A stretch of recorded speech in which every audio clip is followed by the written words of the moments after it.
90. su i dalje prisutne u našim životima, čak i mnogo više nego što smo svesni. Na tribini Kultura 90-ih moderator Jovan Gvero istakao je da je umetnost u Srbiji u jednom periodu tada došla do samog kraja, da bi se posle transformisala u potpuno drugačiju umetnost. Svetska umetnost, međutim, rapidno je napredovala, dok se kod nas sve dešavalo sporadično, od karijera pojedinačnih autora, kolektivnih izložbi i štampanih izdanja. To nikad nije bila integrisana politika koju je diktirala država i koja je bila sve prisutan proces koji se na neki način mogao osetiti u svakodnevnom životu. Meni je od uvek bilo loše, ali to ne znači da ja ne nalazim svoje mesto u takvoj situaciji.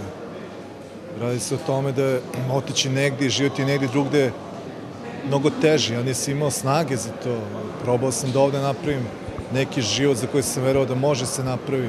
90. svi pamtimo kao period opšte nemaštine, neopravdanih i ničim izazvanih sankcija, kao luda vremena kada je vladalo jednoumlje i turbo folk. Svima su nam prodavali maglu, a prostora za kulturu tada jedva da je bilo.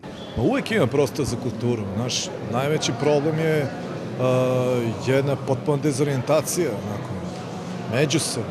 Uopšte više odavno ne funkcionišemo kao društvo, nego kao neki plemenski savez. 90. svi želimo da zaboravimo. Bile su to godine koje su pojeli skakavci i period kada je negativna selekcija dala svoje najbolje